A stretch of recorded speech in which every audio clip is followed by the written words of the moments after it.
Enfin, on arrive au dernier chapitre de l'immunologie, où on discutera les moyens d'aide immunitaire. Comme introduction, dans certains cas, l'organisme n'arrive pas à détruire l'antigène par ses propres moyens. Il est alors nécessaire de lui venir en aide pour renforcer ses moyens de défense du système immunitaire. Donc, comme question, on peut se poser quels sont les moyens dont nous disposons pour aider l'organisme et comment peut-on aider l'organisme à renforcer son immunité. Situation problème numéro 1. La connaissance des fonctionnements du système immunitaire a permis d'élaborer des moyens d'aide. La vaccination, la sérothérapie et la greffe de la moelle osseuse sont les principaux moyens d'aide pour notre système immunitaire.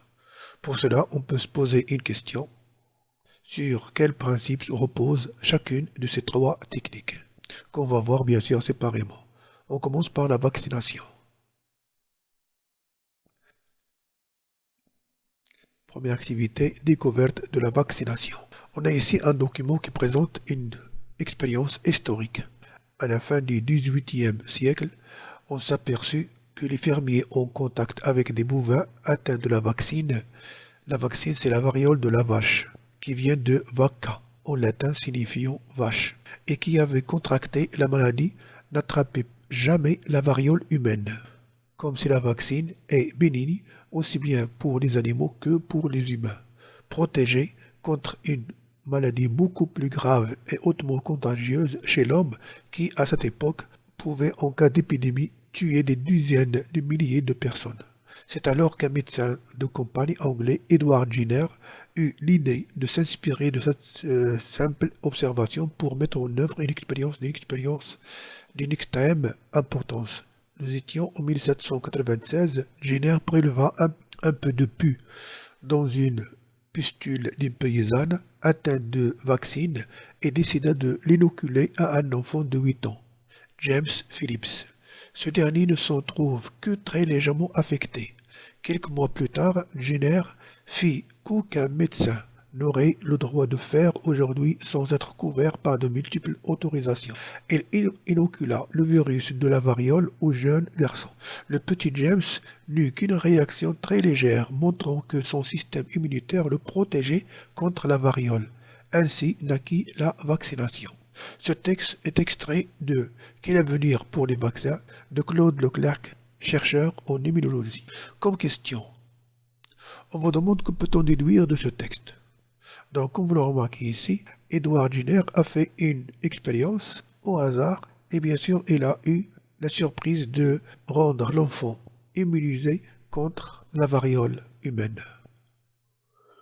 Donc, Edward Jenner avait découvert que l'on pouvait protéger les humains contre la variole en leur inoculant la vaccine, une maladie habituellement rencontrée chez les bovins et identique à la variole et pourtant bénigne chez l'homme. La découverte de Jenner reposait sur une circonstance exceptionnelle, à savoir l'existence chez l'animal d'une maladie proche de la maladie humaine et dont l'agent provoquait une protection chez l'homme. Ce qu'on peut déduire de ce résultat que le contact avec la maladie confère à l'organisme une immunité contre la même maladie. Document numéro 2. Pasteur travaillait sur les microbes et a démontré leur responsabilité dans certaines maladies infectieuses. Il démontra que le choléra des poules, maladie mortelle, était dû à un bacille. En 1879, il apprit que l'injection à des poules d'une culture de microbes de choléra abandonnée depuis quelques semaines à l'étuve ne les tuait pas. Il pensait que les microbes contenus dans la culture vieillie avaient le même rôle que le virus de la vaccine, découverte chez Jenner. Pour mettre à l'épreuve son idée, il réalisa l'expérience suivante. Il injecta une culture fraîche de microbes à deux lots de poules A et B. Le lot A formé de poules n'ayant subi aucun traitement préalable, c'est-à-dire c'est le lot témoin, et le lot B formé de poules ayant subi l'injection de la culture vieillie. Le lendemain, il constata que les poules du lot B étaient vivantes, alors que les poules du lot A étaient toutes mortes. Donc, en question, D'après le document, expliquer la mort des poules du lot A et la survie des poules du lot B. Deuxièmement, retrouver les étapes de la démarche expérimentale dans les travaux de Pasteur et expliquer la notion de la vaccination et son principe. Donc, comme explication de ce document, c'est-à-dire la mort des poules, on peut expliquer la survie des poules du lot B qui sont devenues immunisées contre le choléra. Cette immunité a été acquise grâce à l'injection des bactéries de la culture vieillie, bactéries qui sont devenues non pathogènes. Deuxièmement, les étapes, c'est simple. Louis Pasteur laisse vieillir plusieurs semaines des cultures bactériennes responsables du choléra. Lorsqu'il injecte ces bactéries vieillies à des poules, celles-ci survivent à la maladie. Donc le microbe atténué a protégé l'organisme contre le microbe virulent. Le principe de la vaccination consiste à mettre en contact l'organisme avec des très faible dose de virus ou de bactéries de manière à le protéger contre toute attaque future de ces agents pathogènes. Ainsi, Jenner inventa la vaccination et Louis Pasteur inventa les vaccins. Deuxième activité, le principe de la vaccination. Les enfants sont vaccinés contre certaines maladies comme le tétanos. Le vaccin qui leur est injecté contient donc une anatoxine, qui est une toxine atténuée, traitée de façon appropriée afin qu'il ne déclenche pas la maladie, car elle a perdu son caractère toxique, mais a gardé son caractère antigénique. Le vaccin est injecté aux enfants en 2 étapes, et des prélèvements de plasma effectués chez ces enfants ont donné des résultats indiqués sur le graphe du document ci-contre, ou ci-dessous. Le document suivant montre l'évolution des taux plasmiques ou plasmatiques d'anticorps suite à 2 injections successives des mêmes antigènes. On vous demande, premièrement, en exploitant le document, comparer les réponses immunitaires primaires et secondaires. En se basant sur vos connaissances, interpréter les résultats et enfin en déduire les caractéristiques du vaccin et de la vaccination. Comme vous remarquez ici, on a le graphe qui présente l'évolution de la sécrétion ou de la synthèse des anticorps vis-à-vis de l'injection de l'antigène. Lors de la première injection de l'antigène, on constate qu'il y a une synthèse d'anticorps, d'une quantité faible d'anticorps à partir ou après quelques jours de l'injection. Et cette quantité, bien sûr, elle est minime. Elle est due, bien sûr, à l'intervention des lymphocytes B qui reconnaissent, bien sûr, cet antigène. Et on parle de réponse primaire. Mais lors de la deuxième rencontre avec le même antigène, remarquez ici, il y a une réponse qui est rapide, il n'y a pas de temps d'attente. Donc une réponse qui est rapide et qui est forte et qui est bien sûr progressive en donnant bien sûr, en synthétisant une grande quantité d'anticorps. Et c'est ça bien sûr la réponse secondaire. Et bien sûr, elle est due à l'intervention des lymphocytes B mémoire. Donc au premier contact avec un antigène, le système immunitaire produit des anticorps neutralisant l'antigène de façon spécifique. Cette réponse primaire est lente et peu intense et quantitativement faible, qui fait intervenir les lymphocytes B capables de reconnaître l'antigène. Mais la deuxième injection, c'est-à-dire au deuxième contact avec le même antigène, on constate une production d'anticorps qui est plus rapide, plus importante et quantitativement plus importante. On parle de la réponse secondaire qui met bien sûr en jeu les lymphocytes B mémoire. En se basant sur vos connaissances, interprétez les résultats obtenus. Bien sûr, la première injection ou la première réponse primaire, il y a intervention des lymphocytes B qui reconnaissent bien sûr l'antigène et synthétise une faible quantité de l'anticorps spécifique. Et une partie de ces lymphocytes B se transforme en lymphocytes B mémoire. Et lorsqu'on a fait la deuxième injection, ce sont ces lymphocytes B mémoire qui interviennent pour bien sûr donner cette grande quantité d'anticorps. Et ça prouve bien sûr que la quantité d'anticorps va augmenter tant qu'on fait des rappels du même antigène. Donc cela peut être expliqué par le fait qu'au cours de la réponse immunitaire primaire, due à l'intervention des lymphocytes B, une partie des lymphocytes B forme des lymphocytes mémoire, caractérisés par une longue durée de vie. Ils sont bien sûr par ailleurs beaucoup plus nombreux que les lymphocytes B initialement présents.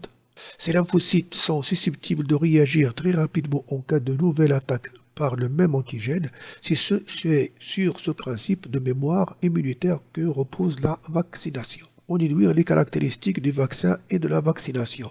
Bien sûr, le vaccin, lorsqu'on vaccine un individu, bien sûr, on va inciter son système immunitaire à fabriquer les anticorps avant la rencontre du vrai virus ou vrai antigène.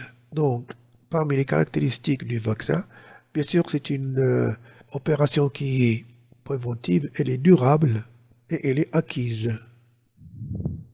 Les vaccins déclenchent une réaction immunitaire puisqu'ils sont reconnus comme étrangers par l'organisme. Des anticorps et des cellules immunitaires sont produits pour défendre l'organisme contre cette attaque.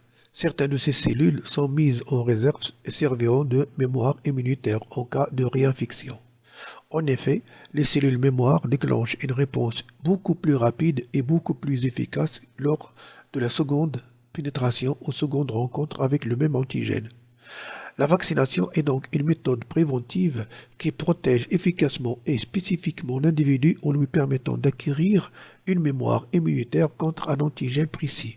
Cette mémoire doit être néanmoins régulièrement entretenue par l'injection de rappels de vaccins au bout de quelques mois, voire quelques années. C'est ça l'importance de rappel des vaccins, bien sûr. Activité numéro 3. Comment produit-on les vaccins? Un vaccin est une préparation antigénique qui a pour but de protéger l'individu qu'on vaccine contre l'infection naturelle ou d'en atténuer les conséquences. La fabrication des vaccins se déroule en plusieurs étapes. La première est la recherche de la souche de l'antigène. Le maître en culture utilise son mode d'action pour le rendre inoffensif et pouvoir créer le vaccin et le produire. Le tableau suivant présente l'historique et le mode de préparation de quelques vaccins. Comme question, à partir de ces données, déterminer comment sont fabriqués les vaccins. Remarquez ici, Pasteur a bien sûr affaibli les virus du choléra qu'on a injecté aux poules. Et bien sûr aussi pour la rage. Calmet et Guérin pour la tuberculose. Ils ont bien sûr affaibli des bacilles de corps responsables de la tuberculose. Pour la diphtérie, Ramon aussi il a soumis pendant un mois l'effet ou à l'effet de la température et du formol, les antigènes responsables ou la toxine responsable de la diphtérie. Pour la pneumonie, extrait des capsides de 14 espèces de pneumocoques. C'est-à-dire on a utilisé ici des extraits. Là aussi, on a utilisé des extraits, soit des bactéries, soit des virus. Donc les vaccins peuvent être soit des extraits des bactéries ou virus, soit de la toxine qui est atténuée, soit bien sûr les virus et les bactéries qui sont affaiblis. Donc ils peuvent être naturels ou ils peuvent être fabriqués, comme le cas de vaccins fabriqués par le génie génétique. Donc il existe plusieurs types de vaccins selon l'élément déclencheur de la réponse primaire, l'agent immunogène. La production de vaccins peut être réalisée par différentes voies, soit la méthode classique de production, c'est-à-dire utilisant les virus et les bactéries responsables de ces maladies, ou bien sûr les vaccins par génie génétique. Commençons par ceux synthétisés par les méthodes classiques de production. Les vaccins issus d'agents infectieux inactivés, c'est-à-dire les agents infectieux sont multipliés en très grand nombre puis détruits chimiquement ou par la chaleur. Les vaccins issus d'agents vivants atténués. Pour créer ces vaccins, on multiplie les agents infectieux jusqu'à ce qu'ils perdent leur caractère pathogène par mutation. Ceci se fait naturellement ou artificiellement. Les vaccins constitués de sous-unités d'agents infectieux, c'est-à-dire des extraits. Ces vaccins contiennent uniquement les constituants des agents infectieux nécessaires pour qu'il y ait des réponses immunitaires. Ou les vaccins constitués de toxines inactivées. Ces vaccins sont conçus à partir des toxines que fabriquent les agents pathogènes. Ces toxines sont inactivées chimiquement ou par la chaleur. Alors que la production de vaccins par génie génétique, qui est réalisée actuellement, de nos jours, le vaccin contre l'hépatite B est fabriqué par génie génétique. Un bout d'ADN responsable de l'élaboration d'une protéine du virus est retiré du génotype du virus de l'hépatite B, puis inséré dans un plasmide, qu'on transmet bien sûr à l'homme. Depuis 2007, les vaccins anti-grippe sont également produits par le génie génétique. Passons maintenant à la sérothérapie. Découverte de la sérothérapie. En 1890, von Behring cherchait un médicament capable d'aider l'organisme à lutter contre le bacille diphtérique. Il eut l'idée de l'existence de substances antidiphtériques dans le sang des animaux guéris de la diphtérie. En 1894, le docteur Roux, disciple de Pasteur, s'était aperçu que l'on pouvait vacciner un cheval en lui injectant des doses croissantes répétées de toxines diphtériques à virulence de plus en plus forte. Cette immunisation répétée fait apparaître de grandes quantités d'anticorps antidiphtériques dans le sang de l'animal. Roux eut l'idée de transférer le sérum de cheval ainsi hyper-immunisé, c'est-à-dire riche en anticorps, à des malades atteints de diphtérie. Ces malades sont guéris et la sérothérapie était née. Remarquez ici, on peut transférer le sérum soit pris d'un cheval, c'est-à-dire d'un animal, ou pris d'un homme qui a été, bien sûr, immunisé contre une maladie quelconque. Comme question, en quoi consiste le principe de la sérothérapie et quelles sont ses principales caractéristiques? Et dans un tableau, comparer les caractéristiques de la vaccination et la sérothérapie. Donc la sérothérapie, appelée aussi immunisation artificielle passive, chez l'injection, c'est l'injection d'un sérum contenant des anticorps spécifiques d'un antigène obtenu après immunisation d'un organisme, soit un homme ou un animal, contre un agent pathogène, afin de protéger immédiatement un malade contaminé par ce même antigène. Elle représente un traitement curatif immédiat dans le but d'obtenir rapidement une immunité dite passive pour guérir une maladie infectieuse. Cependant, l'immunité n'est pas durable car les anticorps du sérum proviennent d'un autre organisme et ne sont pas fabriqués par le sujet qui les a reçus. Le sérum entraîne donc une immunité passive car l'organisme traité n'est pas impliqué dans la production d'anticorps en vue d'éradiquer l'infection. Ce sérum est soit d'origine humaine, on parle de sérum homologue, c'est un sérum préparé à partir du plasma d'individus immunisés par un antigène. Bien entendu, ce sérum possède l'avantage d'être mieux toléré par le receveur. Par contre, s'il est d'origine animale, on parle de sérum hétérologue. C'est un sérum qui a été préparé à partir du sang d'animaux, le cheval qu'on voit ici, à qui on injecte l'antigène à plusieurs reprises et à des doses de plus en plus fortes. Une petite remarque, le prix de revient du sérum hétérologue, c'est-à-dire pour un prix d'un animal, n'est pas très élevé, mais leur utilisation entraîne quelquefois l'apparition d'une réaction allergique immédiate, parfois un choc anaphylactique. Si on compare les deux méthodes, la vaccination et la sérothérapie, la première, c'est-à-dire la vaccination, elle est préventive, elle est durable et elle est acquise. Par contre, la sérothérapie, elle est curative et elle est de courte durée, c'est-à-dire elle est temporaire et elle est bien sûr transférée. Donc voilà le tableau, la vaccination, la sérothérapie, le but d'utilisation, c'est la prévention. Elle s'effectue sur des personnes saines. L'autre, elle est curative, elle s'effectue sur des personnes qui sont atteintes d'une maladie quelconque. Par contre, concernant l'immunité de l'organisme, elle est active, elle est acquise. Les anticorps sont élaborés par l'organisme vacciné, alors que la sérothérapie, elle est passive, elle est transférée. Les anticorps sont élaborés par un autre organisme immunisé contre la même forme pathogène. La durée d'action, la vaccination, elle est durable et elle a une action qui est tardive et de longue durée, alors que la sérothérapie, elle est provisoire et elle a une action qui est immédiate et de courte durée. La sérovaccination. Une personne n'ayant pas subi de rappel antitétanique depuis plus de 15 ans s'est profondément blessée sur de vieux fils de fer barbelé souillés de terre. Afin d'enrayer le développement éventuel du tétanos, le médecin procède à une sérovaccination. Il injecte d'abord un sérum contenant des immunoglobulines humaines, c'est-à-dire les anticorps humains, purifiés. Remarquez ici la figure.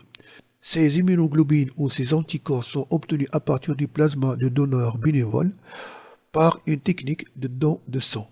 Le médecin pratique ensuite une injection de vaccin antitétanique de l'anatoxine tétanique suivie d'une deuxième puis d'une troisième injection.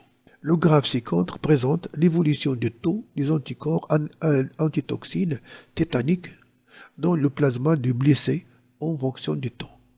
Remarque, La durée d'incubation du tétanos varie de 4 jours à 2 semaines et dépend de la distance entre la lésion contaminée et le système nerveux central, puisque le tétanos agit sur le système nerveux central. C'est une maladie souvent mortelle. C'est la raison pour laquelle le médecin combine à la fois les deux procédés.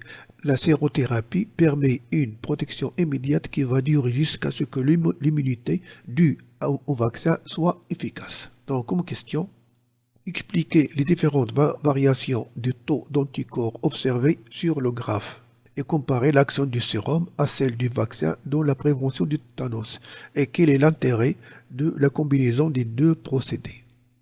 Donc remarquez ici, lorsqu'on injecte le sérum, le premier, vous voyez bien sûr, il y a une intervention, il y a augmentation de la quantité bien sûr, puisqu'on injecte une quantité bien précise d'anticorps, augmentation du taux de l'anticorps, puis il commence à diminuer parce qu'il va être utilisé à neutraliser les antigènes jusqu'à disparaître après 5 semaines.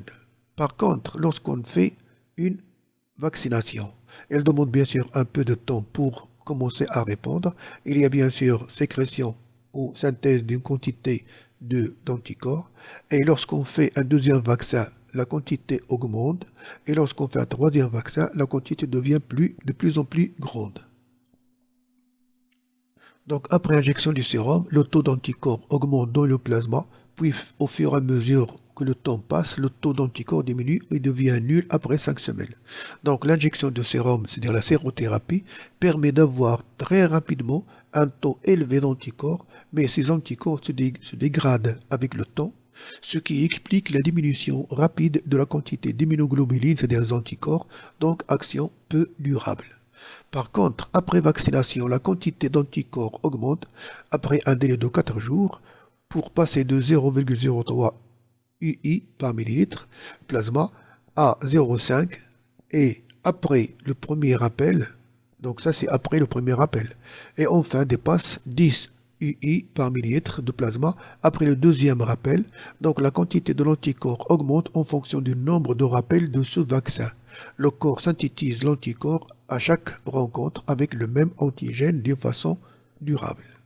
Donc en comparant l'action du sérum à celle du vaccin, on constate bien sûr que le sérum intervient en premier pour protéger l'individu contre les bactéries du tétanos, en attendant que son corps commence à synthétiser bien sûr l'anticorps nécessaire à sa défense. C'est ça bien sûr l'intérêt de la combinaison des deux procédés. Donc l'injection associant un sérum humain et un vaccin, le sérum humain ou antisérum apporte par les anticorps qu'il contient une immunité immédiate ou quasi-immédiate, efficace, rapide, mais de courte durée, contre le microbe ou la toxine, alors que le vaccin confère une immunité de longue durée, mais s'établissant plus tardivement. La sérovaccination s'utilise principalement pour prévenir le tétanos dans le cas d'une plaie souillée chez un blessé qui n'est pas vacciné ou qui n'a pas reçu ces injections de rappel. Donc vous voyez bien que cette remarque va vous aider bien sûr à répondre à l'intérêt de cette combinaison. La sérovaccinothérapie et donc l'association du sérum et du vaccin dans la lutte contre certaines infections microbiennes comme les épidémies de diphtérie. Le sérum agit dans l'immédiat en apportant les anticorps nécessaires et la protection se poursuit après guérison grâce au vaccin. Exemple, la prévention de la transmission mère-enfant du virus de l'hépatite B chez les mères avec l'antigène HBs positif repose sur la sérovaccination des nouveau-nés. La greffe de la moelle osseuse.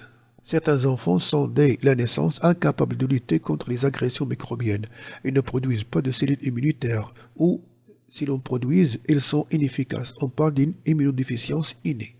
Cette immunodéficience a souvent une origine génétique et s'exprime par un mauvais fonctionnement de la moelle osseuse, chargée de la fabrication des cellules de l'immunité.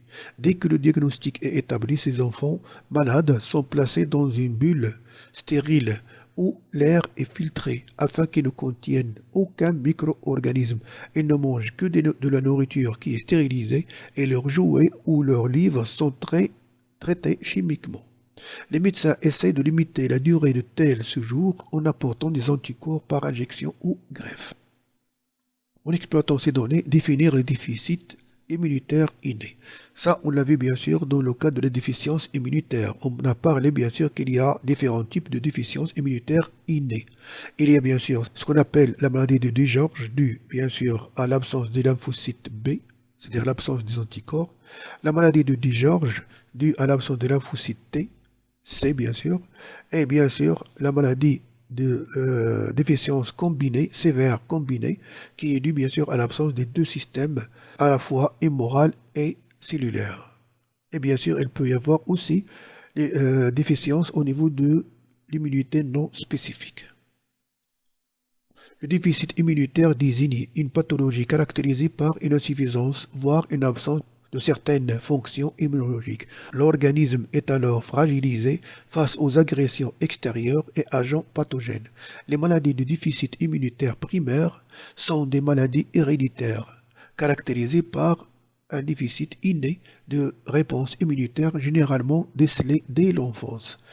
On distingue différents déficits immunitaires héréditaires primaires selon le défaut immunologique biologique impliqué. S'il s'agit de déficit d'immunité immorale, on parle de maladie de Burton, c'est-à-dire absence de lymphocyte B.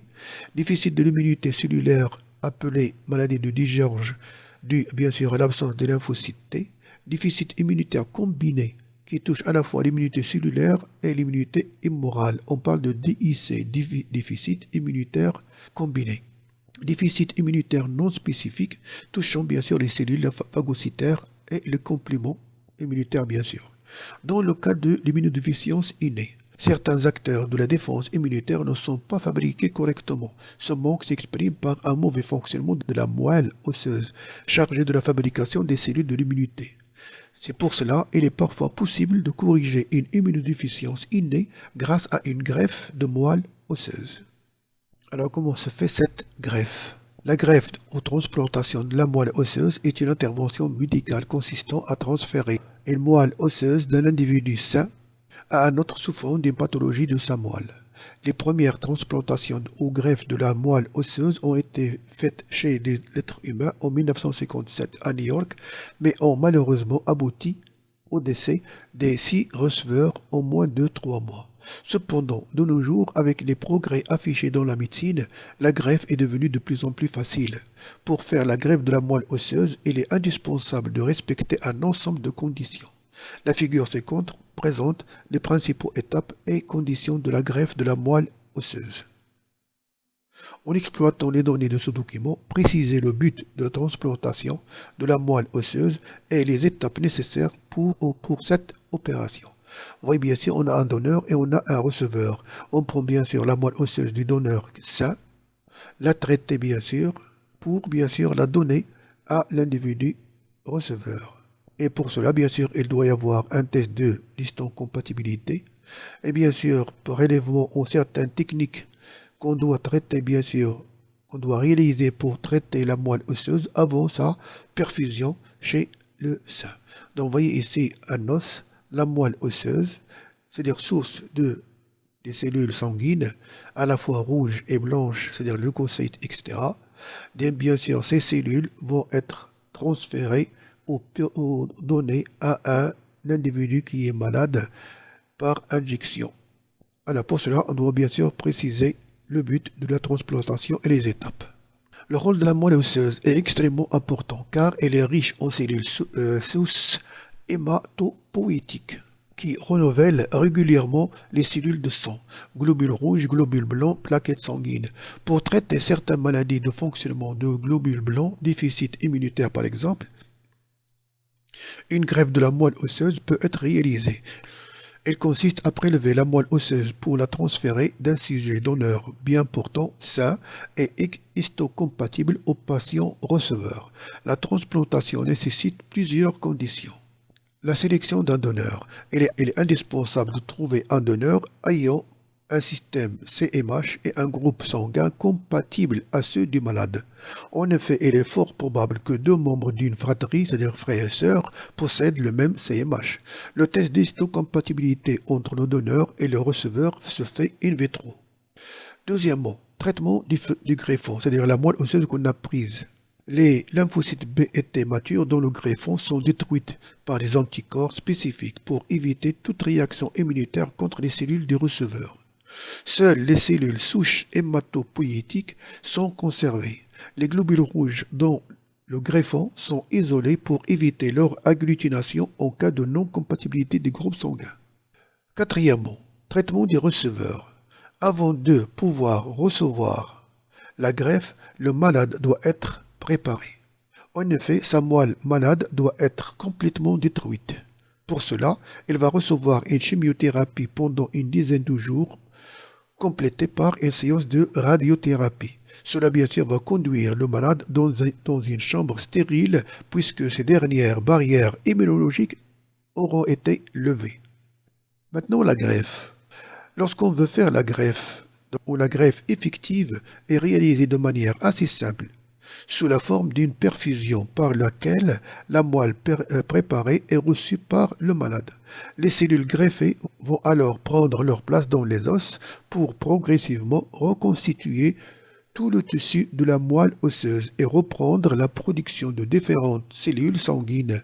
Celle-ci n'a lieu que 10 à 30 jours après la greffe, période pendant laquelle il faut continuer de protéger le malade des agents infectieux.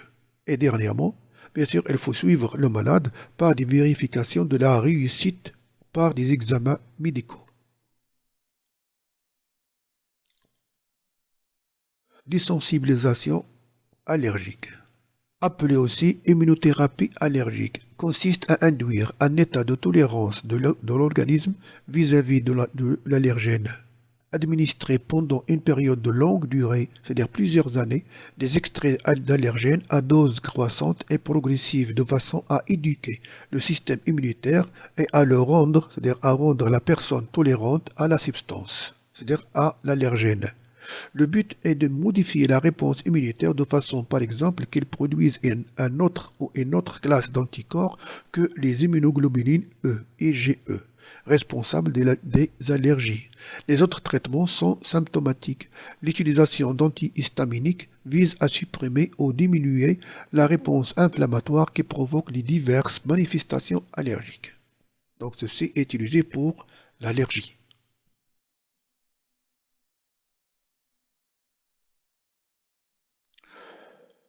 Enfin, on arrive à terme concernant le thème d'immunologie. La prochaine fois, on va commencer le thème utilisation des matières organiques et inorganiques. Surtout, on va réaliser les exercices proposés aux examens du baccalauréat. À bientôt.